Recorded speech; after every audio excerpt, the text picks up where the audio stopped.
নমস্কার বন্ধুরা, চম্পাস কিচেনে সবাইকে স্বাগত জানাই। সামার স্পেশাল আজকের রেসিপি হচ্ছে ওয়াটারমেলন জুস। খুব সহজেই রিফ্রেশিং জুস আমি কি করে তৈরি করি, চলো তার রেসিপিটা চটপট দেখে নেওয়া যাক।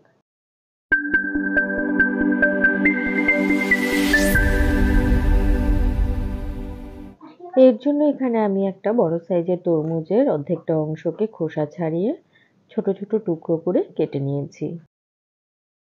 তরমুজের টুকরোগুলোকে এবারে দুবারে করে মিক্সিং জারের মধ্যে জুস করে নেব। প্রথমে অর্ধেকটা পরিমাণ তরমুজের টুকরো মিক্সিং জারের মধ্যে ঢেলে নিচ্ছি।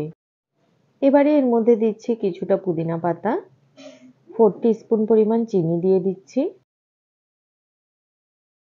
এবারে এর মধ্যে দিচ্ছি 1/4 টিস্পুন লবণ আর 1/4 টিস্পুন বিট লবণ। 1 কাপের মতো ঠান্ডা জল দিচ্ছি।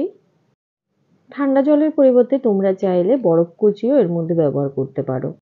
মিক্সিং জারের ঢাকাটা বন্ধ করে ভালো করে ব্লেন্ড করে নিয়েছি। এবারে জুসটাকে একটা ছাঁকনির সাহায্যে ভালো করে ছেঁকে নেব। আমাদের চ্যানেল চম্পাস কিচেনের রেসিপিগুলো যদি তোমাদের ভালো লাগে তাহলে অবশ্যই চ্যানেলটাকে সাবস্ক্রাইব করে নেবে এবং পাশে থাকা বেল আইকনটাকে প্রেস করে দেবে। এতে করে যখনই আমি নতুন ভিডিও আপলোড করব সাথে সাথে নোটিফিকেশন তোমাদের কাছে পৌঁছে যাবে। কথা বলতে বলতে এদিকে দেখো জুসটাকে খুব ভালো করে ছেঁকে নিয়েছি। বীজের এই অংশটাকে এবারে ফেলে দেব। ছেঁকে নেওয়া তরমুজের জুসের মধ্যে এবারে 1 টুকরো পাতিলেবুর রস চিপে দিয়ে দেব। নুন মিষ্টি অবশ্যই নিজেদের স্বাদ বুঝে ব্যবহার করবে। সবকিছু আবার একবার ভালো করে মিশিয়ে নিলেই তরমুজের জুস রেডি।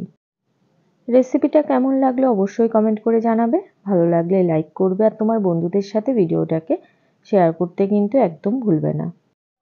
প্রচণ্ড গরমে শরীর স্বাস্থ্য সুস্থ রাখতে এই জুস কিন্তু অবশ্যই একবার ট্রাই করে দেখতে পারো। আশা করি বাড়ির সকলের ভীষণ পছন্দ হবে। এতক্ষণ আমার পাশে থেকে ভিডিওটা দেখার জন্য অনেক অনেক ধন্যবাদ। ভালো থাকবে, সুস্থ থাকবে। পরের ভিডিওতে আবার দেখা হবে। বাই।